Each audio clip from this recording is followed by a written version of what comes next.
Gua kira selama ini kalau kita ngomongin orang dan dia nggak denger, itu aman buat kita. Tapi ternyata itu bisa ngebuat pahala kita pindah ke dia. Nggak mau kan? Yuk kita bahas.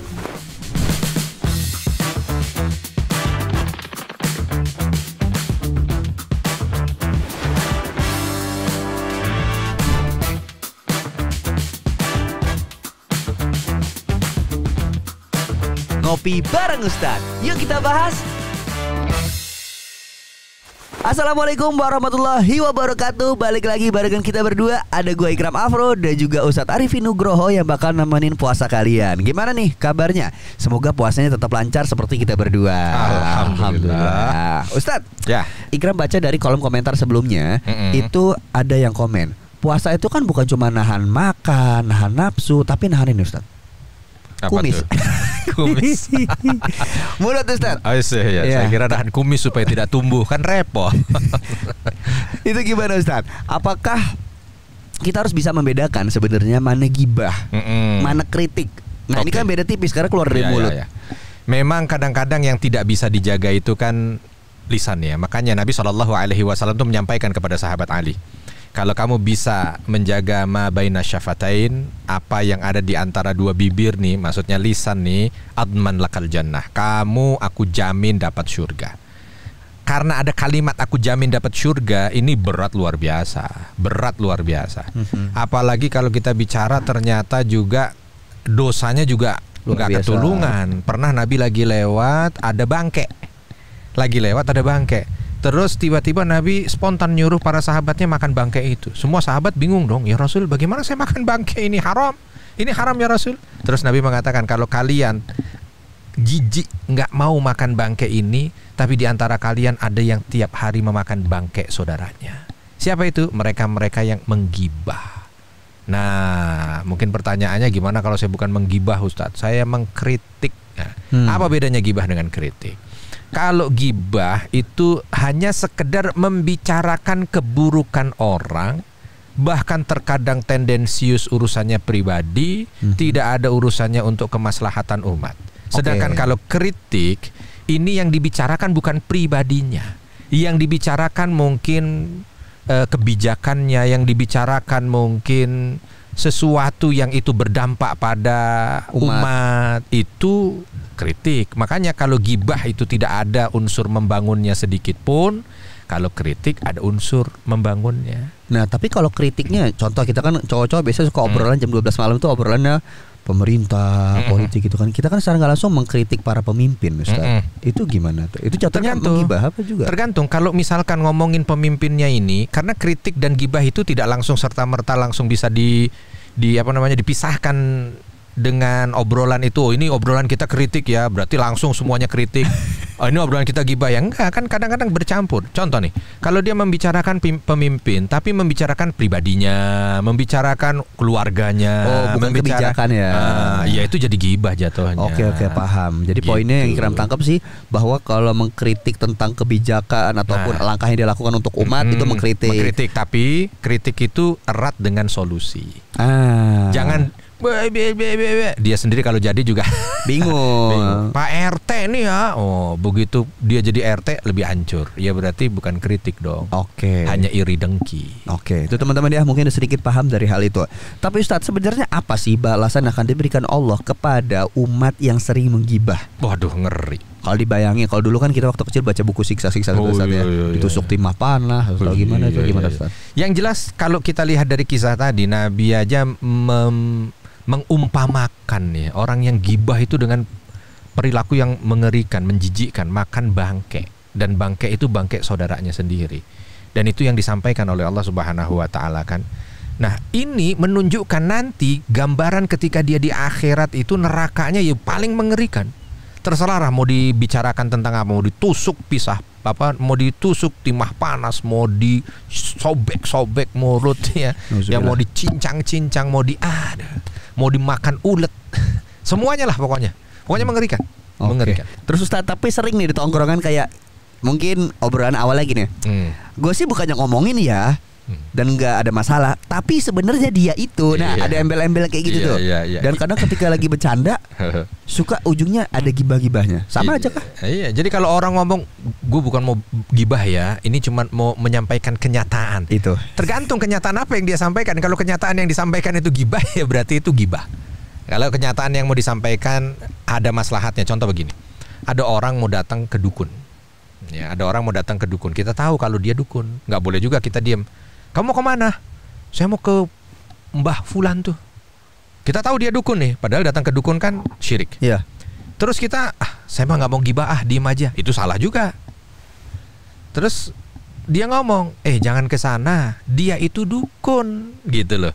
Terus ngomong tuh kita, prakteknya begini, itu nggak gibah, sebab menyelamatkan orang. Saya mesti nggak mau gibah ya, saya cuma mau ngasih tahu faktanya. Terus disampaikan tentang fakta dukun itu, aman. Oke. Makanya tergantung nanti apa fakta yang disampaikan. Tapi kalau saya nggak mau gibah ya, tapi ini fakta. Tahu nggak kamu, dia itu waktu jalan-jalan gini, itu udah mulai tuh kehidupan pribadinya diomongin segala macam dia itu. Itu mau ngomong fakta, tapi intinya gibah. Karena sebab gibah itu begini, definisi gibah itu ya. Menyebut zikra akhak, menyebutkan tentang apa yang ada pada saudaramu, mayakrah, yang dia itu nggak suka kalau disebut. Ya, ini kalau kita sebut tentang dirinya, dia nggak suka. Nah, kalau dia nggak suka, walau itu fakta, itu gibah namanya. Ya, jadi menyebutkan ini fakta loh, ya betul fakta. Justru kalau fakta itu gibah, kalau bukan fakta itu fitnah, beda. Oke. Fitnah lebih kejam. Gitu. Jadi ini fakta loh. Saya nggak mau gibah ya. Ini fakta. Ya justru di situ Anda gibah. Kalau fakta sama aib, sama kah? Sama. Aibnya kan fakta nih. Iya. Kalau aibnya tergantung. Aibnya ini fakta atau fitnah?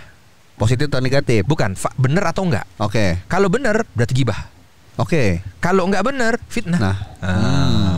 Oke. Gitu. Kita ngomongin orang. Kalau itu ternyata yang kita omongin benar, dan kalau itu didengar oleh orang yang nggak suka, ini urusannya pribadi, maka itu jadi gibah. Kalau nggak benar, jadi fitnah. Yang satu neraka paling bawah, yang satu keraknya neraka. Jadi nggak ada enaknya. Dari sini udah paham ya teman-teman ya, dan kita juga teringat bahwa kan Rasul pernah bilang ya, kalau nggak salah, maaf kalau salah. Barang siapa yang menjaga aib seseorang, insya Allah di akhirat aib, setiap orang punya aib ya, itu bakal ditutupin. Betul. Karena orang yang menutup aib, Allah yang akan kasih jaminan orang itu akan ditutup aibnya di neraka. Amin. Insya Allah semoga kita termasuk dari golongan itu, Ustaz ya. Nah, aib yang dimaksud adalah aib yang urusannya pribadi. Jadi boleh aja kalau kita mau menyampaikan tentang yang tadi, contoh pokoknya diambil contoh tentang dukun tadi. Itu jangan sampai juga kita diem, karena syaitonun ahras ya. Ada setan bisu yang diam, yang setan bisu itu adalah orang yang diam terhadap kejahatan. Itu juga nggak boleh. Iya kan? Kalau ada kejahatan, saya mah nggak ada, saya diem aja, saya nggak mau gibah, saya nggak mau. Enggak. Kalau memang ada kejahatan, silahkan sampaikan. Oke. Tapi harus paham batasannya. Yang disampaikan bukan unsur gibah, yang disampaikan bukan unsur fitnah. Gimana caranya? Yakinkan betul kalau apa yang dia dapat itu benar. Karena sekarang ini kadang-kadang orang hanya sekedar ngelihat, oh ini kayaknya, udah deh. Makanya ada istilah tabayun kan. Oke. Gitu. Nah, Ustaznya jadi kepikiran juga nih. Sebenarnya ketika orang sudah melakukan gibah, yang pasti pertama adalah taubat sama Allah. Yang kedua, apakah kita harus mengakui, ataupun kalau orang salah kan minta maaf ke orang nih ya. Apakah kita harus ke personal orang, gue minta maaf ya beberapa waktu lalu gue ngigibahin lo. Itu sebenarnya perlu atau enggak Ustaz ke personal? Tergantung, dilihat. Kalau kita itu ngegibah terus kita tahu kalau kita salah, terus kita udah minta ampun kepada Allah. Apakah kita harus minta maaf ke orangnya? Kita lihat kira-kira madorotnya besar apa enggak kalau kita minta maaf ke orang. Contoh misalkan, Kram, mohon maaf ya, kemarin gua udah ngomongin lu begini. Emosi nih, Kram. Ya jangan. Malah putus silaturahmi dari malah nanti repot-repotnya. Gimana caranya kafaronya? Tetap harus ada upaya untuk menggugurkan dosa itu. Apakah mengklarifikasi di tongkrongan? Mengklarifikasi di tongkrongan. Ternyata salah ya, begini. Enggak usah ke orangnya. Langsung di situ aja. Kemarin tuh ternyata beritanya nggak benar, begini. Terus sebutkan sebagai kafarat, sebutkan kebaikan dia. Balasannya untuk menutupi. Iya, untuk menutupi. Ternyata orangnya memang nggak gitu kok, orangnya baik, orangnya begini. Oke. Ini dapat jawaban yang luar biasa. Iya, sebab kalau datang bisa berabe lagi. Kamu ternyata repot lagi kan. Udahlah. Ya, kita klarifikasi, kita sebut kebaikannya. Kalau kita punya kelebihan sedikit harta, sedekahlah atas nama dia. Nanti itu akan jadi inilah penjaga kita di akhirat. Oke, ini menarik nih Ustadz ya. Tapi kita mungkin agak melenceng sedikit Ustadz dari kolom komentar nih ya. Ada nanya, Ustadz sekarang ini kan ada standar TikTok yang kayak suka membandingkan diri sendiri sama orang lain. Kayak misalkan di usia lain orang-orang umur 20, 22 atau 25 udah punya pencapaian, punya rumah, uang eman, tapi sedangkan kita kayak ngerasa kecil hati Ustadz. Kok gue gak kayak orang-orang ya gitu. Ya itu istilah ya, rumput tetangga jauh lebih kuning dibanding dengan lebih hijau Ustaz. Hijau. Kalau kuning musim panas. Oh iya, kan ini ceritanya lagi di musim panas. Oke, iya. Rumput tetangga lebih hijau daripada rumput sendiri. Semualah pasti manusia itu di antara bisikan setan itu bagaimana dia tidak menjadi orang yang qanaah. Ya, selalu melihat kosana lebih baik ya, selalu membanding-bandingkan itu salah satu jerat setan. Nah, terus bagaimana kita? Bukan berarti membanding-bandingkan itu selalu buruk, enggak. Kadang-kadang ada yang membanding-bandingkan itu ada urusannya dengan fastabiqul khairat. Oh dia begini bisa ya. Oh dia masih muda tapi mampu mencetak karir ya. Saya boleh ngeliat ke diri, tapi bukan untuk meratapi nasib. Tapi untuk apa? Introspeksi. Apa yang ternyata ya wajar lah dia sudah begitu sebab dia Masya Allah ibadahnya rajin, kerjanya kuat. Lah saya tiap hari cuma nongkrong cari kopi gratisan, terus ngerokok di perapatan, kalau ada yang ngajak mancing baru berangkat. Gimana? Ya itu wajar. Cuman kalau meratapi, kenapa dia begini ya, saya begini. Nggak solutif dong. Jadilah manusia yang solutif. Nggak apa-apa, lihat kanan kiri boleh, karena kita hidup bukan sendirian kan. Tapi ketika lihat mereka, jadikan motivasi, jangan jadikan sumber iri dengki. Jangan SMS. Apa tuh? Senang melihat orang susah, susah melihat orang senang. Oke. Ya, gitu. Kalau bisa senang melihat orang senang, susah melihat orang susah. Ngelihat tetangga, ngelihat kawan, ngelihat teman dulu seangkatan, Masya Allah dia udah begini ya. Mudah-mudahan dia bahagia, mudah-mudahan dijaga Allah. Amin. Dan insya Allah mudah-mudahan saya pun akan berusaha juga lebih baik lagi. Gitu. Tuh, jadi yang masih sering ngelihat story-story temannya lagi di luar negeri apa segala, jangan iri hati, tapi justru ngedoain biar kita sama kayak beliau. Ya kan sekarang di puskesmas banyak penyakit baru. Apa tuh? Begitu ini kena sakit, kenapa? Ditanya, kenapa kok bisa sakit? Bukan kehujanan, bukan kepanasan, bukan minum es. Ngeliatin status orang. Iri. Nah, Ustaz, tadi sakit deh. Masih seputaran tadi Ustaz, ini agak relate sama kehidupan para haji muda deh. Gimana ceritanya kalau misalkan orang tua nih sering ngebandingin anaknya, apalagi di bulan puasa suka nonton dai cilik nih atau hafiz cilik, pasti kan lihat tuh anak orang bisa hafal, lu kerjaannya itu gimana Ustaz? Jangan. Mendidik itu tidak baik dengan membandingkan. Ya. Alangkah baik nih bapak, ibu, ayah, bunda, abi, umi, kalau kita melihat ada anak yang kelihatannya lebih baik apa segala macam, memotivasi anak kita jangan dengan membandingkan. Tuh lihat tuh dia hafal 32 juz. Lebih offset. Udah buat dalil sendiri itu.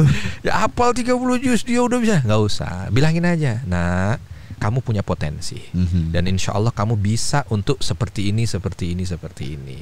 Ya, terus begitu. Jangan banding-bandingkan lah. Semua itu apapun. Ya, anak nggak suka dibanding-bandingkan. Nanti orang tuanya juga kan nggak suka dibanding-bandingkan. Begitu orang tuanya banding-bandingin, anaknya juga mau kalah. Tapi dia enak punya bapak begitu. Iya. Bapaknya punya ibu begitu. Bapak temanku, ibuku udah pasti nggak enak. Nah, gimana caranya? Dimulai dari orang tua dulu. Kalau ngandelin anak untuk bisa dewasa kan, ya bukan pada tempatnya. Kita sebagai orang tua begitu ngelihat begitu, ajak aja anak-anak itu duduk. Ya Allah nak, mudah-mudahan insya Allah kamu bisa lebih baik dari dia. Nah gitu loh. Jadi anaknya termotivasi. Wah iya. Begitu nanti kasih hadiah, insya Allah nak, kamu juga akan memberikan hadiah terbaik untuk bapak dan ibu. Oke. Nah ini menarik banget. Buat kalian lagi nonton ini, silahkan diulang lagi, putar keras-keras oleh orang tua. Biar sama-sama jadi introspeksi diri nih di bagian yang ini ya, kalau misalkan relate sama teman semua. Nah, kalau kalian masih punya pertanyaan atau mungkin orang tuanya, coba dong tanyain. Nah, boleh komen di kolom komentar kita. Jangan lupa like, share, dan juga subscribe channel YouTube kita di BPKH RI. Kalau gitu kita berdua pamit undur diri. Gue Ikram Afro dan juga Ustadz Arifin Nugroho. See you and bye-bye. Wassalamualaikum warahmatullahi wabarakatuh. Waalaikumsalam.